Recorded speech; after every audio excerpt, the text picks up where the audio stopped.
Okay, you made it. The last prerequisite station. I tried to make a kazoo to celebrate the occasion. Let's see if it works. So, congratulations. They can't all be winners. Let's look at them. So I picked 3 that I think you guys maybe struggle with and want some help with. These should have been the 6. Let's go ahead and start by looking at C. I think C is kind of tricky. We're just talking about a little proportion. A proportion is when you set 2 fractions equal to each other. One thing I will say a lot in this class, you will never be able to solve for a variable if it's in a denominator. Like I can't get x by itself if it's down in the denominator. I'm not really solving for x, I'm solving for something different. So we need to get those x's out of the denominator. And I read this as 2 divided by x. So it makes sense. The opposite of divided by x is times x. So I move that to the other side. The opposite of divided by x plus 5 is times x plus 5. So we can think about it as cross multiplying. That's really what we are doing there. But now there are no more denominators. So I'm left with 2 times x plus 5 on the left side equals 4 times x on the right side. Okay, we can solve this thing. This is just a little linear equation.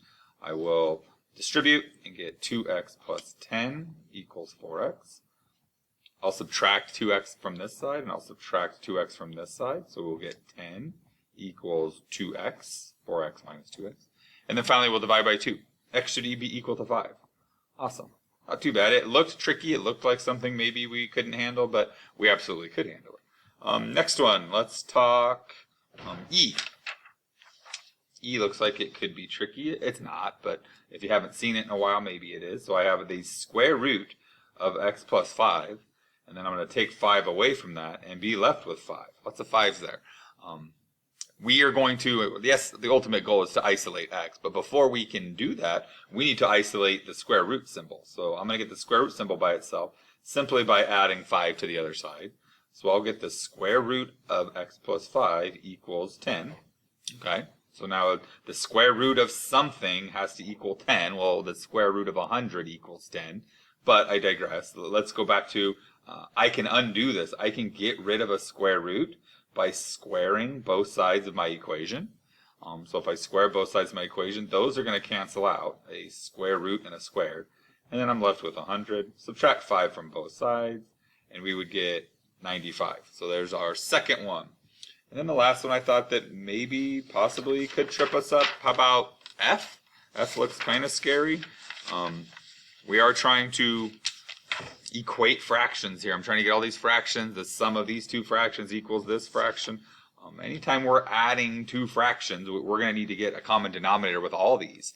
And if I can get a common denominator with all of them, essentially from that point, I could just multiply everything by that common denominator, and poof, there would be no more denominators. So let's take a look at what I'm talking about here. So I have 1 over x minus 2 plus 3 over x plus 3 equals 4 over, and I'm going to want to factor that thing. If it looks like a quadratic and x like a quadratic, it's probably a quadratic, and it needs to be factored. So 2 numbers that multiply to -6 and add to a positive 1. How about a positive 3 and a negative 2? Okay, so we can kind of catch what I'm laying down here.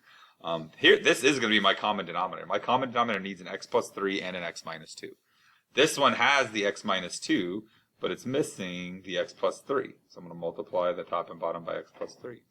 This one has the x plus 3, but is missing the x minus 2. So I'm going to multiply the top and bottom by x minus 2. Now, from this point, they all have this exact same denominator, so I can multiply everything, all these terms, by that common denominator to cancel them. So the denominators go away. So at this point, we are ditching the denominators. No more denominators. So I'll have x plus 3 plus 3x minus 6, I did the distributive property, equals 4. So a tough problem, got a common denominator, no longer a tough problem. We will combine like terms, and I'll get 4x's minus 3 equals 4. Add 3 to both sides equals 7, and divide by 4 equals 7/4. That's it. Okay. Good job. You've made it through the prerequisite skills part of this. I don't necessarily need you to feel 100% confident on these, but we are getting this ball rolling. It's a big boulder, and it takes some power and pushing and force to get it moving, but That's what we're doing. We're just trying to get this ball rolling in the right direction. Come see me about any questions you have. All the answer keys are posted, but you're doing your part. Just even by watching this video, you're doing it the right way. Peace.